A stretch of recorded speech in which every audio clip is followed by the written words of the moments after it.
I go to Chechnya a couple times a year, and every time I get impressed by how different the place looks comparing to what it used to be 5-7 years ago.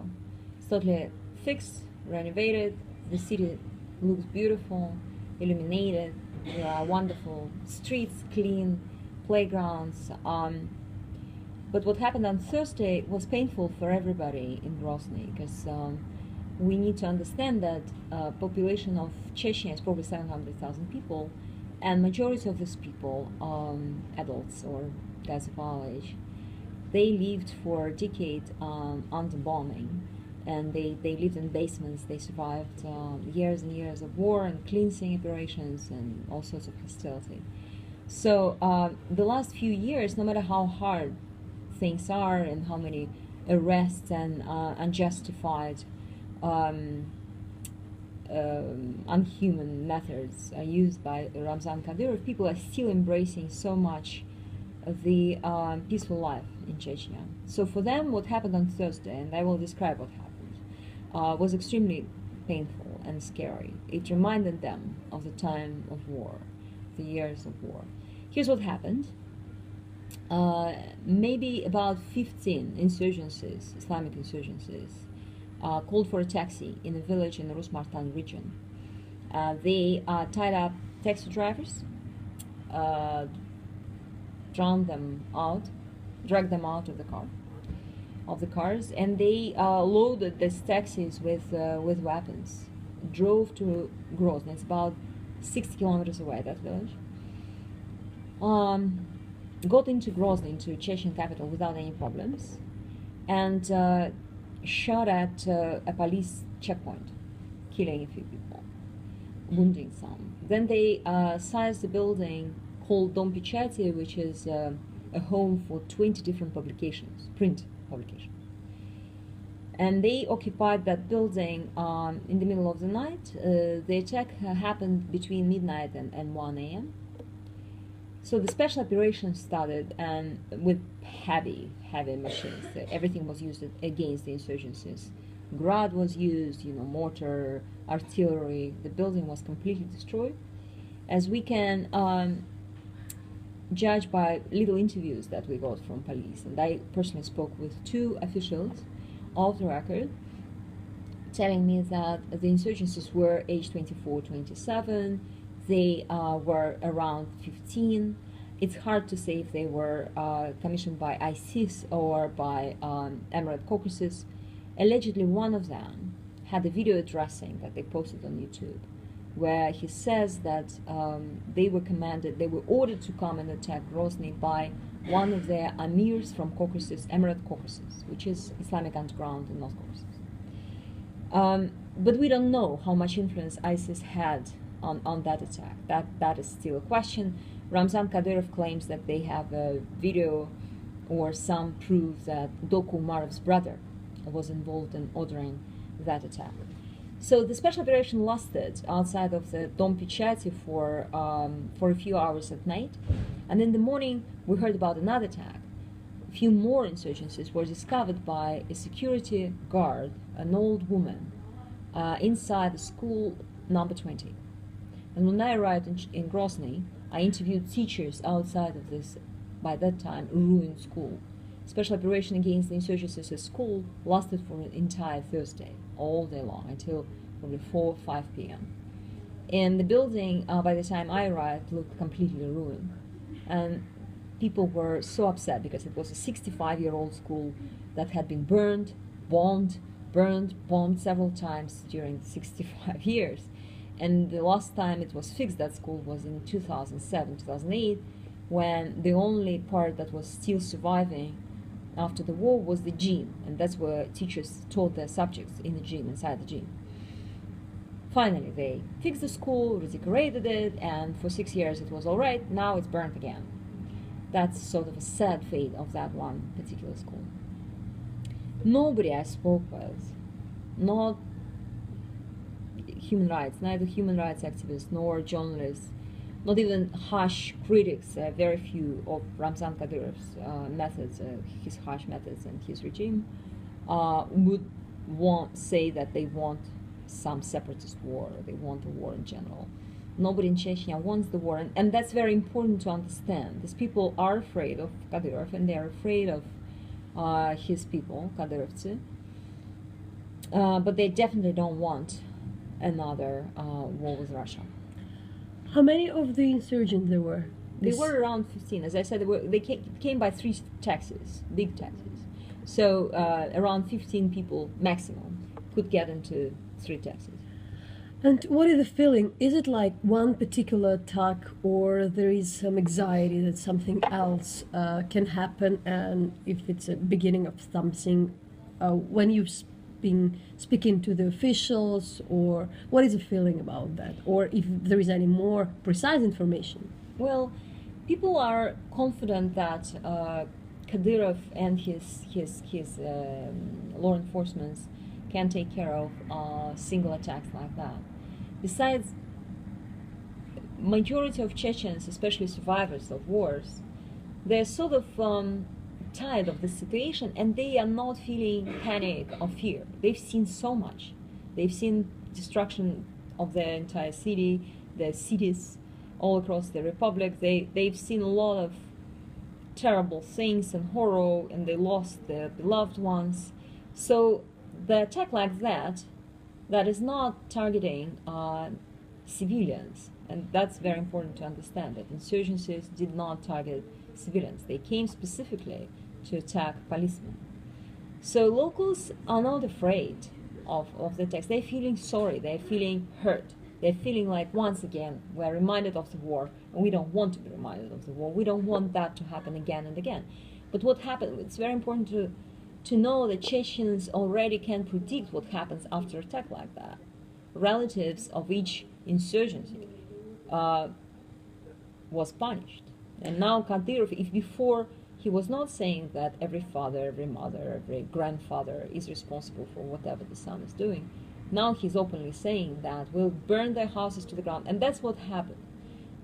2 days after the attack, we hear that unknown men in masks came and set a few buildings on fire in Gumenyuk region, Rus-Martan region. At least 5 of the buildings, 5 of the private homes were burned to the ground. And that was the punishment for the attack, as people see it. Is there any... so was it the announcement made public about this burning of the houses?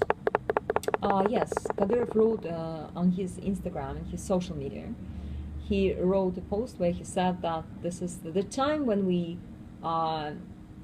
said that relatives were not responsible for what their children are doing is over. And now we'll punish the families of insurgencies, of the bandits as he calls them, and burn their houses to the ground, or even deport them, kick them out of the republic. And you know, deportation is a very specific memory for Chechens. The entire Chechen nation was deported by Stalin in late 40s. So it is a very scary and sad reminder, especially on the eve of 20th anniversary of the day when tanks, Russian tanks, rolled into Chechnya. It was on Thursday, December 11th.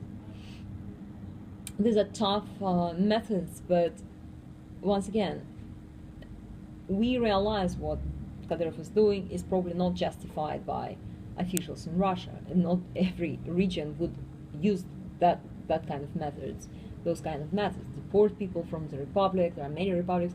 They would not burn people's houses and try to use civilized methods, but that's what Kadyrov is doing. And whoever criticizes him immediately gets onto his attack. And that's what happened. I need to describe the situation. What happened was that the human rights group, mobile group, so-called, and to Committee Against Torture, criticized Kadyrov for his post on social media. Not only they criticized him publicly, they also complained to the investigative committee and to Prosecutor General. Somebody called Igor Kalyapin, who is the leader or the head of Committee Against Torture. Immediately the reaction by Kadyrov was that we'll check that Igor Kalyapin, he might be the enemy of Chechens, and he might be guilty even in the attack. So human rights activist was blamed for the attack. And how much freedom Kadyrov in that has? Well, the thing is that when the attack on Grozny happened, Ramzan Kadyrov was in Moscow. On that day he was in Moscow. Part of the time he was commanding the counter-terrorist operation, and part of the day he was in Moscow participating in the event of Putin's addressing to Federal Assembly. He was in the audience when Putin addressed the Federal Assembly. So that means that day he met with the president, probably had a chance to talk to him with Putin himself or somebody else in law enforcement. We got the feeling that on coming back, furious Ramzan had a reason to be furious. He lost 14 policemen that day. 14 policemen were killed and many were wounded. So his reaction was fury, but it also was sort of, experts told me that he must have had green light for that kind of harsh punishment from Moscow. But in general, to be short, how much freedom Ramzan Kadyrov has in what he does in Chechnya? How is he dependent on the Kremlin? You know, who is the one who is given the orders and how these relations are managed at this point? Well, Ramzan Kadyrov has full power, absolute power in the Republic. The time when so-called federals were running the counter-terrorist operations long over, and it is Ramzan Kadyrov's operation. He's fighting terrorism in Chechnya. He deals with Islamic underground. He deals with all sorts of crime, and it's his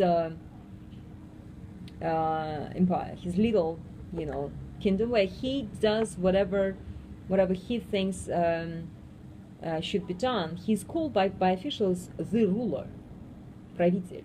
Or some address him as Imam, Ramzan Imam. So you see that is the format of the relationship inside the Republic. People treat him as the absolute top and absolute power.